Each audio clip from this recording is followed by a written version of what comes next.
ঈদ সামনে রেখে বাড়ছে মশলা আমদানি। দিনাজপুরের হিলে স্থলবন্দর দিয়ে প্রতিদিন প্রবেশ করছে জিরা, এলাচ ও আদাসহ ভারতীয় বিভিন্ন মশলা।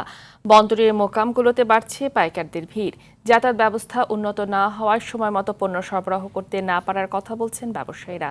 দিনাজপুরের হিলি প্রতিনিধি আব্দুল আজিজের পাঠানো তথ্যচিত্রে বিস্তারিত জানাচ্ছেন সাকিব আল হাসান। কোরবানি ঈদ উপলক্ষে বাজার স্বাভাবিক রাখতে দিনাজপুরের হিল স্থল বন্দর দিয়ে এরই মধ্যে শুরু হয়েছে মশলা আমদানি। প্রতিদিন ভারত থেকে আসছে ট্রাক বোঝায় আদা, এলাচ, কাজু বাদাম, মহুরি, কিশমিশ, দারচিনি ও জিরাসহ রকমারি মশলা।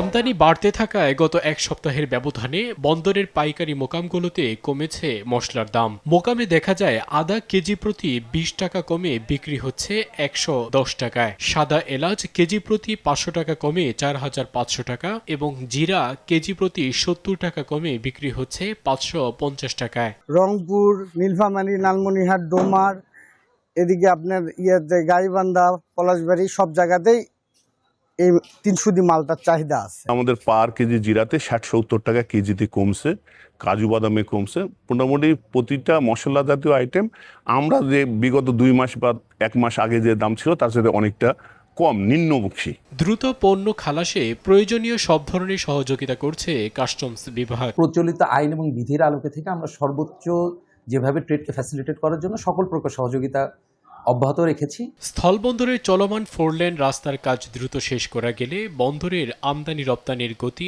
আরও বৃদ্ধি পাবে বলে মনে করছেন ব্যবসায়ীরা। সাকিব আল হাসান, RTV।